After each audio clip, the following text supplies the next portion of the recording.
A member of the National Rifle Association (NRA) with Russian ties reportedly invited Donald Trump to the Kremlin by request of President Vladimir Putin last year in a bid to set up a meeting between the candidate and Russian leader before the election.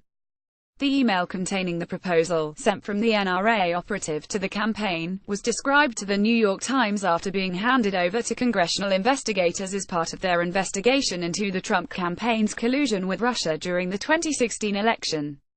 In a May 2016 email with the subject, Kremlin Connection, NRA member Paul Erickson asked campaign advisor Rick Dearborn to seek then Senator Jeff Sessions' guidance on how to set up a meeting between Trump and Putin. He said Russia would try to make the first move at the pro-gun group's annual convention where Trump was set to accept its endorsement, reports the New York Times. Keep up with this story and more by subscribing now. Putin is deadly serious about building a good relationship with Mr. Trump, Erickson wrote. He wants to extend an invitation to Mr. Trump to visit him in the Kremlin before the election. Let's talk through what has transpired and Senator Sessions' advice on how to proceed. Sessions was a foreign policy advisor for the Trump campaign at the time. The Kremlin believes that the only possibility of a true reset in this relationship would be with a new Republican White House, he continued. Ever since Hillary compared Putin to Hitler, all senior Russian leaders consider her beyond redemption. Russian President Vladimir Putin reportedly wanted to set up a meeting with Donald Trump before the 2016 election and used an NRA member to help him to do it.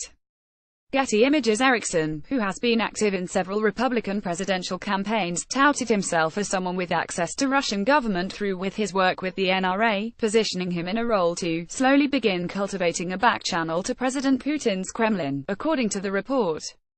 Erickson reportedly has strong ties to Russia. He is connected to Maria Butina, a Russian gun rights activist who has worked for the deputy governor of Russia's central bank, Alexander Torshin.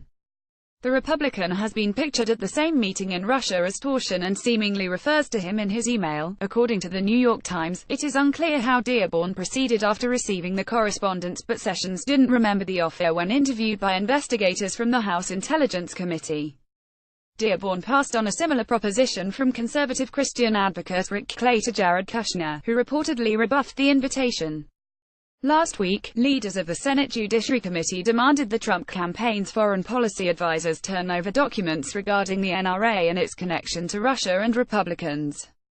And on Friday, Trump's former national security advisor Michael Flynn pleaded guilty to lying to the Federal Bureau of Investigations about his contacts with Russia, although those exchanges happened after the election.